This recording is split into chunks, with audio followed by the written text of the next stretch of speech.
Iztēlojies, ka ir aptuveni 1990. gada sākums. Neko nevajag iztēloties. Šobrīd ir 27. aprīlis 25. gadā, un šis te video ir veidots 19. martā 24. gadā. Ir pagājis vairāk kā gads, kopš es solīju, ka šim video par retro konsoli Hitex būs turpinājums, kurā es parādīšu, kā es viņu salaboju, kā es viņu modificēju, un pēc tam parādīšu spēles. Jā. Un jā, es vienkārši šitāds pamodos otro dienu. Es neesmu dabūjis ne pāci, ne tur nocēries vai kaut ko tādu. Lai nepaliktu vispār bez konteksta, es parādīšu. Šis te ir saucās Hitex, tā ir retro konsole, dzeltenē kārtridži, Hitex HT8000. Vispār baigi derē, ka jūs esat redzējuši to iepriekšējo video pirms gada par Hitexiem. Šis ir reāli burtiski turpinājums, un es baigi negribu atkārtoties to, ko es tur stāstīju. Tur ir viss, kāpēc man šī konsole ir, cik ilgi man viņa ir, kas ar viņu noticis. Bet tā vienkārši šo te konsoli, man par cik tā bija mana bērnības pirmā konsole, man iedeva čoms, un viņa nestrādāja. Rekord taisu vaļā, pagad no sākuma pults jānoņem. Šādi viņi izskatās iekšā. Pārlodēju šeit vādus pultī, jo pults čakarējās. Pārlodēju norauto reset pogas konektoru, uzliku kaut kādus tur savus vadiņus. Šis te durtiņas bija izlausts, un es ar epoksīdu pielīmēju tās kājiņas un ieliku gabaliņu līmlentes, lai viņi ir tā kā gultnes. Un par cik visi šitie konektori bija sapuvuši, es viņus nomainīju uz pilnīgi jauniem. Problēma bija tajā, ka lai arī viņam rakstīts aizmugurē audio un video štepseļi, patiesībā viņam strādāja tikai viens. Tas vecais štepsels, kas iet tā kā, tas saucās RF. Tas ir tas, kas kādreiz senos laikos bija televizoriem, kur tev jāregulē kanāls, lai atrastu to, ko tā konsola rāda. Viņai vispār nebija ielodēti celiņi uz to audio un video izēju. Es pilnīgi noteikti neesmu ne pirmais, ne pēdējais, kas kaut ko tādu nodarbojas. Krievijā un bijušās Padomju Savienības republikas valstu teritorijās ir fórumi, kur cilvēki mainās visādām schēmām un idejām, kā atjaunot šos te video signālus, kas platē bija jābūt, bet kaut kāds tur ekonomijas dēļ viņi nav viņu ielodējuši, tāpēc, ka tajā brīdī, kad šīs konsoles iznāca, ļoti maz televizoriem vispār bija tie audio-video štepselīši, tie mazie. Zini, kur baltais, sarkanais un zeltenais. Tas nemaz nebija tik populāri. Tagad tas ir novecojis, bet tobrīd, it sevišķi padomju televizoriem, vispār tāds štēls nebija. Nu, lūk, un es atradu fórumā, kur rekord 21. kāja, PPU 6538, tas ir visu Hitexu žilitonu Picture Processing Unit. Te tālāk ir uzzīmēta tā schēma, rekur detaļas pat saraksts, kādas vērtības vajag, un foršākais tas cilvēks pat ir uzzīmējis, kā tos platītes uztaisīt. Rekur no augšas, kā tās detaļas izvietojas, un pēc tam kā tos celiņus salodēt. Nu, lūk, es neesmu nekāds inženieris. Tur jau viss bija izdomāts, viss jau ir uztaisīts. Un es arī pats šo plati patiesībā taisīju trešo reizi, jo es vienreiz ļoti līdzīgi pastiprinātāju, video signālu pastiprinātāju taisīju Atari konsolei, vecajai, neatceros, 7200 kaut kādai. Un es esmu vienam žilitonam jau taisījis šo te modu. Viņš strādā, viss ok. Tur tā doma ir baigi vienkārši. Tev konsolē ir mikroshēma, kurai katrai kājiņai ir kaut kāda tur nozīme. Un tas Picture Processing Unit, viena kājiņa atbild par video signālu. Un tad no tās kājiņas tev aiziet uz to, viena daļa aiziet uz tām radiofrekvencēm, otra daļa aiziet uz to video audio izēju. Un to video audio izēju viņi vispār nav iespringuši populēt, salikt tās detaļas, tāpēc, ka nevienam to nevajadzēs un mēs ietaupījām 10 centus. Nu, lūk, un tas, ko es izdaru ar šo schēmu, es no tās vienas kājiņas pat taisno ņēmu video signālu. Kas te ir bišķi komplicēti, kad tu skaties tās platītes un, kā cilvēki risina, viņi parasti griež nost to RF signālu, to radiofrekvenču veidotāju tādēļ, ka, iedomājies, tev ir raidītājs ar radiofrekvencēm. Lai tev viņš ietu pa gaisu, tas arī ir iemesls, kāpēc tiem Hitexiem varēja iespraust antenas un viņi strādāja. Bez vāda vienkārši ar antenām pie televizora, un viņi štruntīgi, bet strādāja. Tad, lūk, tas radiofrekvenču veidotājs, viņš jau to signālu pa gaisu laiž, un viņš traucē visiem tiem video kabeļiem, kas tur pat ir iekšā. Ja tu paņemsi kaut kādu ārzemju konsoli vai jebkādu iekārtu, kur ir RF frekvences, RF raidītājs, viņam virsū būs dzelzs kastīte. Tas ir tāpēc, lai aizsargātu to signālu no izplūšanas ārā. Hitexā, protams, nekā tāda nav. Skaties, šitā sadaļa, kas ir tajā četstūrītī, te vajadzētu būt tam vairogam. Tas ir viss tas radiofrekvences. Te kaut kur pa vidu arī skaņu viņam iet. Un šis ir tas štepsels, kas ar to nodarbojas un no kur var dabūt to RF signālu ārā. Šis bija parastais audio un video. Te pat vienkārši tupa detaļas nav. Kur viņām ir it kā paredzēts, ka viņas tur ir. Negribas noplēst. Es bišķi viņu tā modificēju, šur tur ceļus pārgriežu, šur tur, īsāk sakot, viņš tagad strādā. Un tā platīte, tas pastiprinātājs, viņš nav nenostiprināts. Es viņu speciāli atvienoju, tāpēc, lai varētu parādīt.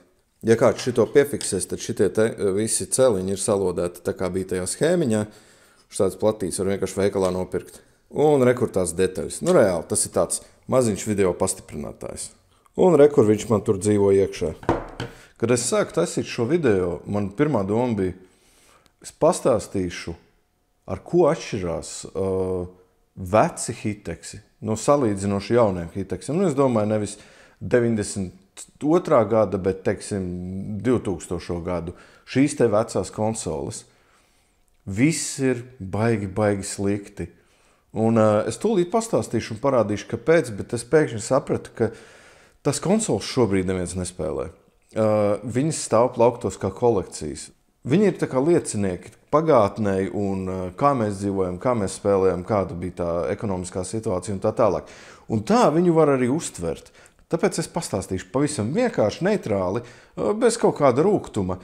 Problēma ir tāda, ka šis nav mans bērnības hiteks, kurš bija, ja nemaldos, modelis 767. Šis ir 8000. Un ka viņš ir sūdīgāks. Nu, lūk, piemēram, skaties. Tev ir barošanas bloka platīte. Nekās tu ieliec šo te kaut kā šķībi uz puņķiem un tā tālāk. Tu no sākuma izlēmi, kur man būs caurums. Tur es neskrūvēšu vispār. Priekš kam?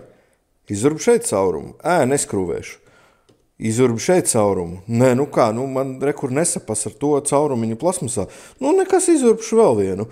1, 2, 3, 4, 5, 6, 7, 8, 9 caurumi, lai ar 2 skrūvēm pieskrūvētu to dēlīti. Bet, labi, nekas, tas darbspēks neko nemaksā. Šeit tu nebija ielicis komponentes. Labi, tu pārdomāji, nevajag. Arī mūsdienu zaužiem ļoti bieži ir mainās projekti, vai, teiksim, ir dažādas modifikācijas dzelzim, un tāpēc ne visas detaļas ir iekšā. Tas nav nekas rets, un tā ir diezgan normāla praksa. Skaties, šos te konektorus, es jau viņus ielodēju vienīgajā vietā, kur viņi ir. Viņiem jau ir izzāģēti tur caurumi.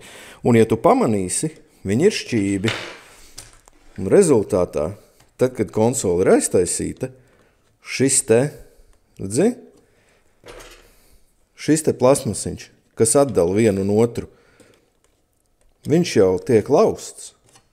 Es viņu nolauzīšu, ja es iestumšu tālāk. Tāpēc, ka tam konektoram te vienkārši nav vietas. Šis iet labi iekšā. Šis pēdējais, tas RFs. Labi, kaut kā vēl var iedabūt. Ja tu pasties tūmā, viņi tiešām ir tik šķībi, bet man jau nav nekur, kur citur likties. Piedāvāmies vienu no tiem plasmasiņiem pazāģēju platāku, lai to konektoru tur vispār iedabūtu. 767. hiteksam, no kura šis ir nokopēts, viņam arī te, kur powers un resets, viņam bija šitādi te baltie konektori. Viss bija uz spraudnīšiem. Te vairs spraudnīša nav. Labi, lai būtu. Skaties, ieslēgšanas un izslēgšanas poga. Parasts slēdzis, viss kārtībā, viņš tur ir. Bet viņš sprūst. Es viņu tur pievīlēju, es viņu eļoju un tā tālāk resets slēdzītis. Rekur korpusā ir skrūvīte. Šeit apakšā ir caurums plasmasā, bet šito te dzelzīti, dēļ tā, ka tur ir iekšā plasmasas poga, kurai konkrēta forma, nevar pabīdīt uz leju, lai ieskrūvētu šeit skrūvi. Šis nav mans kolhos, šitādi viņi no fabrikas nāca. Te ir vienkārši viena skrūve, kas šito te tur kopā. Un šis ir tas, kāpēc es saku, viņi bija pabriesmīgi. Mēs atceramies bērnībā, ka mēs spēlējām un viss bija forši, jo vienkārši mēs nebijām labāk redzējuši. Viņi bija traģiski. It sevišķi tie salīdzinoši jaunākie, un mēs jau viņus spēlējām gadus 10. Tie salīdzinoši jaunākie, viņi bija traģiski, kvalitāte bija briesmīga. Viņi ir briesmīgāki nekā šodien ir tie lētie viena čipa risinājumi, jo redzi, kas pa lietu šodien var uztaisīt baigi lēti, Un tāpatās to nedarīs cilvēki ar rokām. Te ir acīm redzami pie galda ar lodām ir sēdējuši ķepļap ķīnieši, kas nesaņem vispār nekādu naudu un lipinājuši šīs konsoles kopā. Bet man šķiet, ka šo pat nevajag atrisināt, tāpēc, ka tā ir liecība par laiku, kāds bija. Tātad pirmie kloni bija, uztaisīsim visu baigi līdzīgi, un pēc tam pārējie kloni visiem tiem microgeniusiem un nesiem, viņi bija, kur mēs vēl varam nogriezt, kur mēs varam lētāk, kur mēs varam bišķiņ ķepļaps un fiks un ietaupīt. It kā tie plasmas kausējumi ir daudz maz fine. Ok, resets strādā. Bet, tagad es viņu jau ar tādu bijību spaidu. Powers, tev ir jāmāk viņš slēgt. Tāpēc, ka ja tu vienkārši kaut kā brutāli, viņš mēdz sprūst. Viņš tagad sprūst daudz, daudz mazāk, tāpēc, ka es viņu pievīlēju, es izjaucu to power slēdzi, pievīlēju, lai viņš labāk slīd, un sasmērēju speciāli kontaktu smēri iekšā, lai viņa kaut cik, bet, nē. Es nezinu, vai dēļ vecuma, bet šī uzlīme, viņa šeit nedara. Viņa šeit ir virsū. Iespējams, ka viņa ir sarāvusies kaut kur karstumā, bet viņa šeit ir pāri maliņai. Viņa te nedara vairs iekšā, viņai bija jābūt tālāk, kur ir šķirba. Šis vāciņš. Tu redz, ka viņš ir šķīps, bet viņš ir salikts tieši tā, kā viņš bija. Viņš nevar būt taisni, tur vietas viņam nepietiek. Priekš kam tad es viņu modificēju, ja reāli viņš ir skapja izbāzenis? Tāpēc, ka gribās, lai, viņu vispār var ieslēgt, viņš ir spēlējams. Tu vari viņu lietot, tu vari viņu spēlēt. Viņš ir šausmīgi trausls. Es pieņemu, ka ja mums būtu bērnībā šādi te, konkrēti šis modelis, mēs baigi ātri būtu palikuši vienkārši ar plati, barošanas plati un spraustu kartiču un spēlēt, jo korpus būtu izšķēdīts, viņš būtu ar līmlenti un tā jau viņa strādā un spēles viņu rāda un risina, bet visa tā plasmas visapkārt ir, es viņai neusticos, man ir bail viņam pieskārties. Es zinu, ka viņš vēl pēc gadiem 10 rādīs uz televizoru videospēli, bet es nezinu, viņš izskatīsies šitā, viņš toši var pašķīst. Tagad es gribēju bišķiņ parādīt videospēļu attēla atšķirību oriģinālam nesam un klonam. Un šeit es vispār nerunāju par signālu kvalitāti. Šie te ir kompozīti signāli, tas ir vienkārši vienā kabelī. Iet viss video signāls un šīs konsoles ir mono. Es vienkārši zinu, ka šie te kloni, es ar viņiem neesmu daudz spēlējies, viņiem tas čips, kas ģenerē video signālu, viņam ir iekšā iebūvēta sava tāda palete, kā viņš uztver digitālo informāciju un par kādu krāsu pārveido. Un par to sūdzas daudz cilvēku retrospēļu fórumos, kad Hiteksiem, visiem žilitoniem, visiem šitiem kloniem ir nepareiza krāsu palete. Es nekad to neesmu pētījis, es gribu paskatīties, kā tas izskatās. Un redz, tās uzlīmītas pat nav pretī tiem spraudņiem, bet tikai pēc kārtības var noteikt, kurš tas īsti ir. Tas, kas man pašam interesē, ir, vai Hiteks strādā ar Everdrive. Everdrive ir šie te kartridži, kuros SD karte, romi, īsāk sakot, tāds kartiņš, kurā tu no datora ieraksti visas spēles. Kaut kas pat rādās. To, ko es tagad gribu paskatīties, man pēkšņi iešāvās prātā. Pamēģinam uz Hiteksa palaist Famicom diska sistēmas spēli. Jūs zināt, ka uz Famicom diska sistēmas bija Excitebike motocikliņi, kur var spēlēt viens pret otru, un viņai pat ir mūzika. Viņa vienkārši lielāka un var spēlēt divatā, kā jūs teicu. Famicom diska sistēma bija zem Famicoma Japānā likās tāda iekārta, kurā likās speciāls diska sistēmas disketes. Tur īpatnība bija tāda, ka viņās var saglabāties, un bija kioski, kuros var ierakstīt savādākas spēles, un tagad tas ir pieejams caur šādu virtuālu risinājumu uz Hiteksa.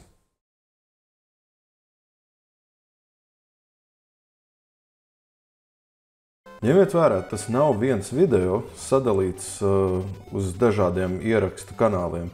Tie ir 2 dažādi video, pilnīgi atsevišķos laikos, dažādi gameplay, tāpēc viņi vispār nesinhronizējas, un viņi nemaz nevar sinhronizēties. Bet es vienkārši viņus saliku, cik tuvu vien var. Es tagad skatos, ka tas Famicoms, moči jau beidzās. Famicoms ir tumšāks.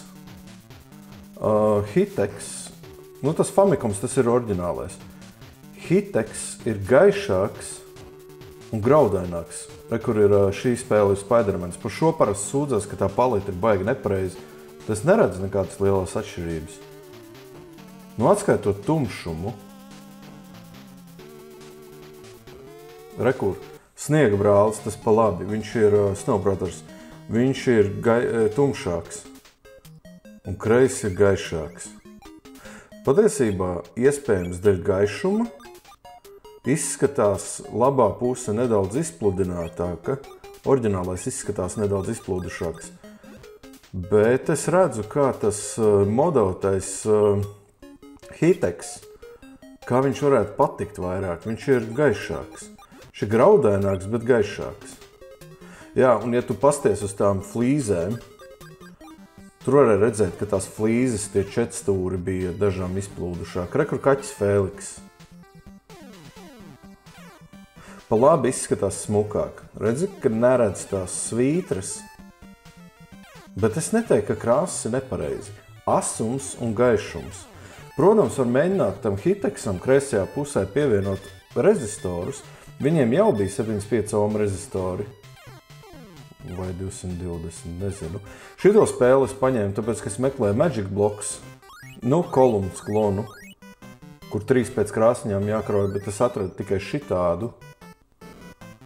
Pirmkārt, man pārsteidz, cik labi rāda tas Hiteks, bet Famicoms ir smukāks. Tumšāks, bet smukāks. Visi cipari, visi burti, viss ir tāds apaļāks. Es gribētu tik gaišu kā pa kreisi, bet tik gludu kā pa labi.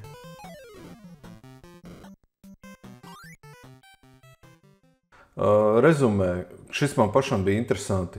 Nē, nav baigā atšķirības starp to grafisko kvalitāti oriģināliem Nesam vai Famicomam vai šitiem žilitoniem un Hiteksiem.